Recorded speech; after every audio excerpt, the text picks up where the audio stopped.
दमनक ने पिंगलक का विश्वास प्राप्त करने के लिए उसे कहा कि आप अपने मन का भार या जिस बात से भी आप भयभीत हैं वो मुझे कहकर आप अपना भार कम कर सकते हैं, अपना दुख हल्का कर सकते हैं।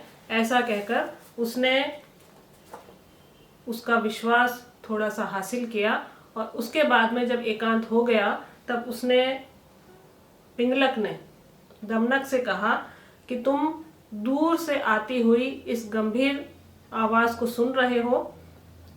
दमनक ने कहा कि हाँ मैं सुन रहा हूँ, लेकिन इससे क्या हुआ? तो उसने कहा, पिंगलक ने, स्वामी ने या सिंह ने शृगाल से कहा कि अब मुझे लगता है कि मुझे इस वन से, इस जंगल से कहीं और चला जाना चाहिए, क्योंकि मुझे ऐसा लग रहा है कि यहाँ पर कोई अद्भुत जीव आ गया है और उसी की ये गंभीर आवाज़ मुझे सुनाई पड़ रही है। ऐसा लगता है कि जैसी ये गंभीर आवाज़ है वैसा ही पराक्रमशाली वो जीव होगा, इसलिए मैं भयभीत हुआ हूँ और मैं यहाँ से अब जाना चाहता हूँ।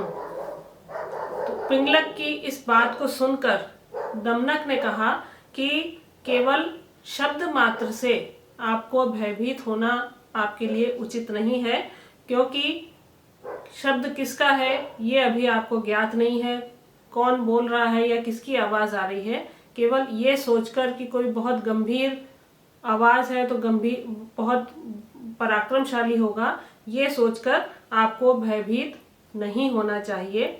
और क्यों, उसके लिए यहाँ पर उदाहरण देते हुए कहा गया है।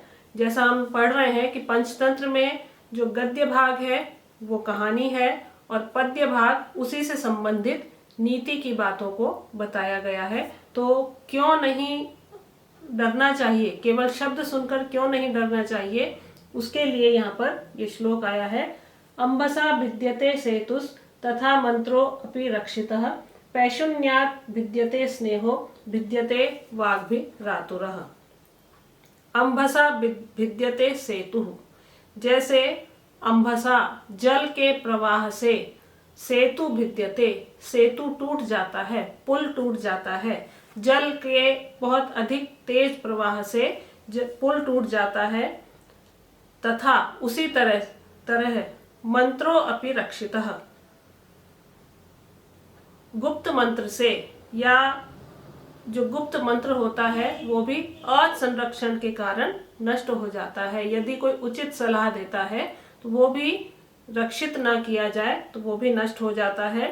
पैशुन्यात् भिद्यते स्नेहो, पैशुन्यात् दुर्व्यवहार से स्नेह भी नष्ट हो जाता है, या मैत्री या जो प्रेम का व्यवहार होता है वो भी टूट जाता है यदि कोई दुर्व्यवहार करता है तो। और भिद्यते वाग्भिरातुरः, उसी तरह से केवल शब्द को सुनकर भिद्यते आतुरः, व्यक्ति जो चतुर व्यक्ति है वो भी क्या हो जाता है, आतुरः, व्याकुल हो जाता है। तो यहाँ ये बताया है दमनक ने कि जैसे जल के प्रवाह से पुल टूट जाता है, असंरक्षण के कारण गुप्त मंत्र भी नष्ट हो जाता है, दुर्व्यवहार से मित्रता समाप्त हो जाती है, उसी तरह से जो व्यक्ति घबराकर अपना साहस छोड़ देता है वो कितना भी चतुर हो लेकिन वो व्याकुल हो जाता है और स्वयं का नाश कर लेता है। तो ये दमनक ने उसे कहा है पिंगलक को, और साथ में यही बार बार वो कह रहा है कि आपको केवल शब्द सुनकर भयभीत नहीं होना चाहिए। और उसी के संबंध में आगे एक श्लोक आया है, और पूर्वमेव मया ज्ञातम पूर्णमेतद्धि मेधसा अनुप्रविश्य विज्ञातम यावत् चर्म च दारु च। पूर्वमेव, पहले, मया ज्ञातम, मैंने समझा था, एतद्धि मेधसा पूर्णम, कि यह मेधसा मांस से परिपूर्ण होगी, लेकिन अनुप्रविश्य, इसमें जब प्रवेश होकर देखा तो विज्ञातम, तब ये जाना कि चर्म च दारु च, इसमें तो केवल चर्म है और दारू अर्थात काष्ठ है, लकड़ी है, इसके अतिरिक्त और कुछ नहीं है। अब ये श्लोक जो आया है ये इस कथा की ओर संकेत करता है। इस कथा में क्या है वो यहाँ पर बताया गया है कि पहले तो मैंने सोचा कि इसके अंदर रक्त मांस आदि होगा, लेकिन जब इसके अंदर प्रवेश किया तो केवल पता चला कि इसमें चमड़ा है और केवल लकड़ी है। अब क्या है इसके बारे में, या ये इस श्लोक से कुछ स्पष्ट नहीं हो रहा है, इसके लिए हम अगली कथा पढ़ेंगे। उसका केवल मैं आपको कथा जैसे कहानी सुनाई जाती है उस तरह से सुनाऊंगी, और कथा का नाम है शृगाल दुंदुभी कथा। तो दमनक ने बताया कि ये जो जिसने कहा है, किसने कहा है, वो शृगाल ने कहा है। बात यहाँ पर क्या चल रही है कि दमनक पिंगलक से कहता है, अपने स्वामी से कहता है कि केवल आपको शब्द सुनकर भयभीत नहीं होना चाहिए, क्योंकि उसके संबंध में मैं आपको एक कहानी सुनाता हूँ। और कहानी क्या है, शृगाल दुंदुभी कथा। और कहानी ये है कि एक गोमायु नाम का शृगाल था, सियार था, जो भूख और प्यास से व्याकुल होकर इधर उधर भटक रहा था। तभी उसने वन के जंगल के किसी भाग में दो सेनाओं ने जहां पर युद्ध किया था ऐसे स्थान को देखा। उस स्थान पर उसे एक गिरे हुए नगाड़े की ध्वनि सुनाई दी। तो नगाड़ा बहुत जोर से बजता है, तो वो जो नगाड़ा जहां गिरा हुआ था वहां वायु के कारण हिलने वाली लताओं की जो टहनियां थी उनके आघात से वो बार बार टहनियां उस नगाड़े को स्पर्श कर रही थी और उससे बहुत तेज आवाज हो रही थी। तो उस ध्वनि को सुनकर वो जो शृगाल था, गोमायु नाम का शृगाल था, वो डर गया और उसने सोचा कि अब तो मेरी मृत्यु निश्चित है, लेकिन फिर भी अच्छा यही होगा कि मैं जब तक ये देख न लूं कि ये ध्वनि कहाँ से आ रही है, किसकी आ रही है, मैं जब तक ये नहीं पता कर लूं उससे पहले मुझे यहाँ से भागना या डरना उचित नहीं है।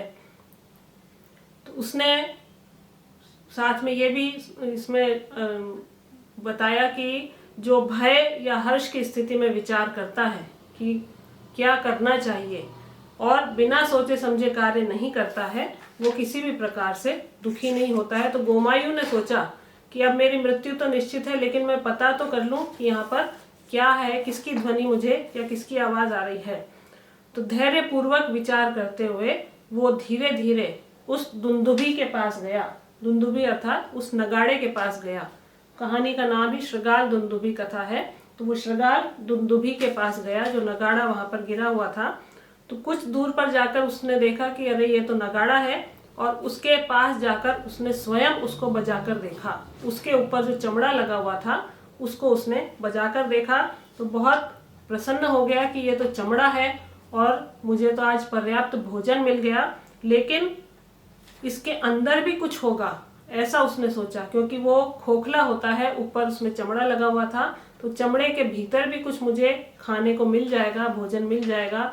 तो ये सोचकर उसने उस जो ऊपर चमड़ा लगा हुआ था उसको किसी तरह से फाड़ डाला, अपने दांतों से, अपने नाखूनों से उसे फाड़ डाला और उसके भीतर उसने प्रवेश किया।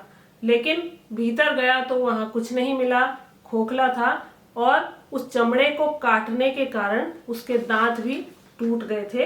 अंदर जाने पर उसे कुछ नहीं मिला, तो निराश होकर उसने कहा, और क्या कहा ये हम पहले पढ़ चुके हैं कि पहले तो मुझे ऐसा लगा कि इसके अंदर मुझे भोजन मांस सब मिल जाएगा, लेकिन इसके अंदर जब मैंने प्रवेश किया तो क्या देखा, केवल चर्म है और केवल लकड़ी है और कुछ नहीं है।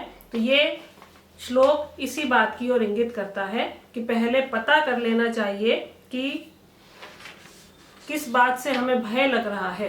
तो ये जो कहानी हमने पढ़ी शृगाल दुंदुभी कथा की बात को पहले समझ लेना चाहिए, भयभीत नहीं होना चाहिए। तो भय, इस कहानी से हमें शिक्षा यही मिलती है कि भय या हर्ष की स्थिति में, अर्थात डरने में और सुखी होने में या प्रसन्न होने में जो व्यक्ति विचार करता है और बिना सोचे समझे कोई कार्य अचानक नहीं करता है, वो दुखी भी नहीं होता है। तो ये कहानी यहीं समाप्त होती है। तो हम जब कोई भी इसमें कहानी पढ़ेंगे तो उस कहानी से मिलने वाली शिक्षा पर भी ध्यान देंगे, क्योंकि इस पंचतंत्र की रचना इसीलिए हुई है कि छोटे बालकों को नीति व्यवहार की शिक्षा प्रदान की जाए। तो छोटी छोटी कहानियों के माध्यम से हम स्वयं भी शिक्षा प्राप्त करेंगे। और यहाँ हमने यही शिक्षा प्राप्त की कि कोई भी कार्य करते समय पहले उसके विषय में विचार करना चाहिए, नहीं तो स्वयं की हानि भी होती है और दुख भी उठाना पड़ता है, जैसे शृगाल के साथ हुआ।